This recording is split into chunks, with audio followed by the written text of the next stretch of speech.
ఆ పార్టీ ప్రభుత్వం కుమ్మక్కైంది. ఇప్పుడు ఈ ప్రభుత్వంతో ఈ పార్టీ కుమ్మక్కైతుంది. ఈ కుమ్మక్కు రాజకీయాల వల్ల తెలంగాణకు అన్యాయం జరుగుతుంది. తెలంగాణ సమాజం ఆలోచించాలి. కుమ్మక్కు రాజకీయాలు కావాలన్నా కమిట్మెంట్ తో 2 రాష్ట్రాల ప్రయోజనాలు కాపాడాలని చెప్పి ఆలోచించే భారతీయ జనతా పార్టీ ప్రభుత్వం మీకు కావాలన్నా ఆలోచించండి. ఇది కొత్త కొత్త నినాదాలకు కొత్త కొత్త విధానాలకు ఆజ్యం పోసే పరిస్థితి దయచేసి తీసుకురావద్దు. ఇదే అలుసుగా తీసుకొని ఇదే అవకాశం తీసుకొని ఒక రకమైన మళ్ళీ ఉద్యమం స్టార్ట్ చేసి ఏం చేసింది మీరు? ఇలా తెలంగాణ ప్రజల బతుకు నాశనం చేయడం కారకులు ఎవరు? గతంలో మీరు చేసిన తప్పిదాలు, ఇప్పుడు కాంగ్రెస్ పార్టీ చేసిన తప్పిదాలు. ఎవ్వరు బతుకులన్నా ఈ 11 సంవత్సరాలు బాగుపడ్డాయా? ఈ సంవత్సరాల కాలంలో కాంగ్రెస్ పార్టీ ప్రభుత్వంలో ఏమైనా బాగుపడ్డాయా? వాళ్ళు బాగుపడుతున్నారు, వాళ్ళ కుటుంబాలు బాగుపడుతున్నారు తప్ప ప్రజలకు ఏ కోశాన కనీసం న్యాయం జరుగుతలేదు. కాబట్టి 2 రాష్ట్రాల ప్రయోజనాలను కాపాడే ఉద్దేశంతో ఇలా కేంద్ర ప్రభుత్వం 2 రాష్ట్రాల ముఖ్యమంత్రులను కూర్చోబెట్టి మొదటి విజయం సాధించింది. దానికి కమిటీ వేయబోతున్నది. ఆ కమిటీలో అన్ని విషయాలు చర్చించి అన్ని 2 రాష్ట్రాల ప్రజల యొక్క ఆలోచనను వాళ్ళ ప్రయోజనాలను గుర్తించి అన్యాయం జరగకుండా చూసే ప్రయత్నం కేంద్ర ప్రభుత్వం చేయడానికి సిద్ధంగా ఉంది. ఇది వాస్తవం. దాంతోపాటు బీసీ రిజర్వేషన్ సంబంధించి నేను మళ్లీ డిమాండ్ చేస్తున్నా. పూర్తిగా 42% రిజర్వేషన్లను కేవలము బీసీలకు కేటాయించాలి. పూర్తి 42% బీసీలకు కేటాయించాలని చెప్పి భారతీయ జనతా పార్టీ డిమాండ్ చేస్తున్నది.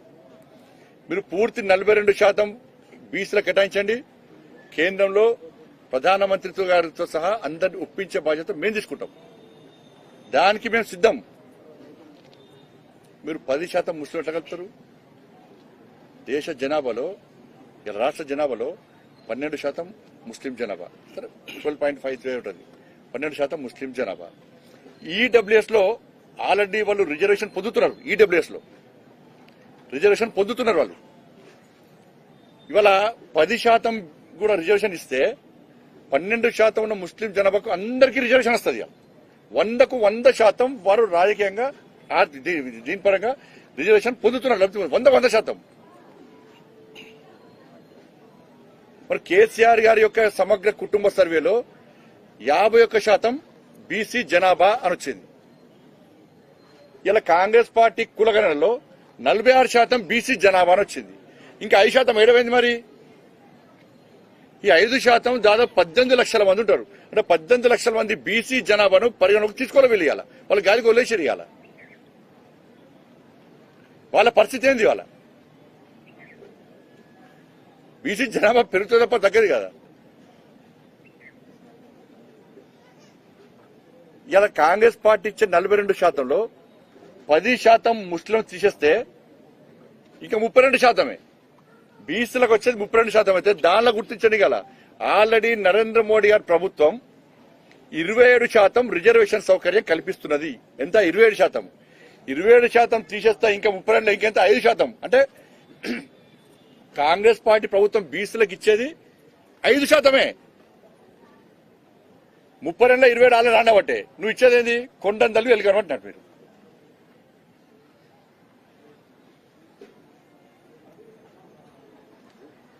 మత ప్రాతిపదికన రిజర్వేషన్లను బాబాసాహెబ్ అంబేద్కర్ రచించిన రాజ్యాంగానికి అనుగుణంగా అంబేద్కర్ ఆలోచన విధానంతో ఈ దేశాన్ని నరేంద్ర మోడీ ప్రభుత్వం పాలిస్తున్నది.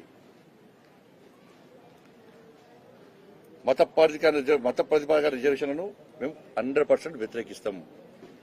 ఇవాళ భారతీయ జనతా పార్టీ మత ప్రాతిపదిక రిజర్వేషన్ వ్యతిరేకిస్తుంది కాబట్టి ఇలా బీజేపీని మతం కోరుతో బదనాం చేసే ప్రయత్నం కాంగ్రెస్ పార్టీ చేస్తున్నది. ఇలా 42కు 42% బీసీలకు రిజర్వేషన్ ఇవ్వాల్సిందే. బీసీ సంఘాలు ఆలోచించాలే. ప్రభుత్వానికి అడుగులకు మడుగులు ఒత్తకండి. గతంలో రాజశేఖర రెడ్డి గారి ప్రభుత్వము 4% రిజర్వేషన్ ఇస్తేనే హైదరాబాద్ లో దాదాపు 30 మంది హిందువులైన బీసీలు గెలవాల్సిన స్థానాల్లో ఎంఐఎం పార్టీలు గెలిచారు.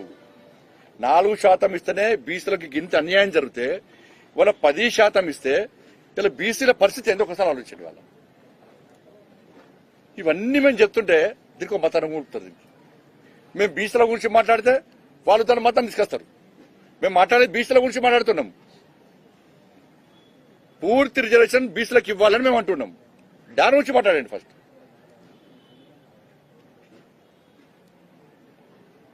ఇప్పటికైనా ప్రభుత్వం ఆలోచించాలి. మీరు కానీ బీఆర్ఎస్ పార్టీ అని ఓటు బ్యాంకు రాజకీయాలను పక్క పెట్టండి. దయచేసి బీసీల పుట్ట కొట్టకండి. బీసీల పుట్ట కొట్టకండి. రాష్ట్ర జనాభాలో 51% బీసీలు ఉన్నారు. వాళ్లకు ఆ జనాభా తామాషా ప్రకారం ఆ ప్రాతిపదికన కేవలం బీసీలకు రిజర్వేషన్ ఇవ్వండి. ఇవాళ రేపు స్థానిక సంస్థల ఎన్నికల్లో ఇలా బీసీలకు టికెట్ రావుగా.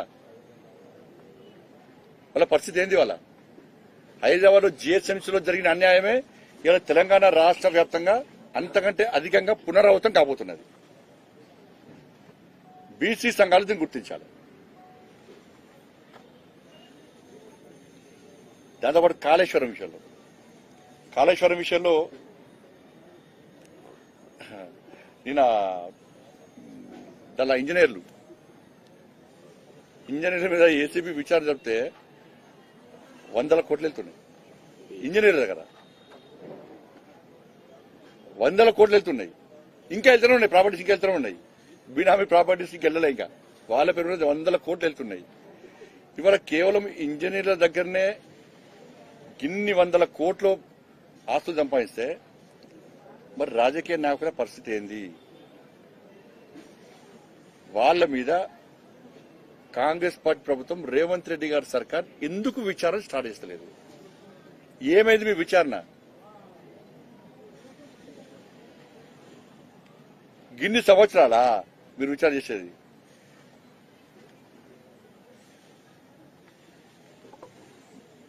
లక్ష కోట్లకు మించి అంచనాలు పెంచారు. తప్పు జరిగింది వాస్తవము. ఇప్పుడు ఇంజనీర్లు చదువుతూ చూస్తుంటే ఇంకా వెళ్తుంది బయటికి. ప్రజలు ఆశ్చర్యం గురవుతున్నారు. అరే ఇంజనీర్లకు గిన్ని 100 కోట్లయితే అంటే రాజకీయ నాయకులు ఇష్టపడతారా మీరు?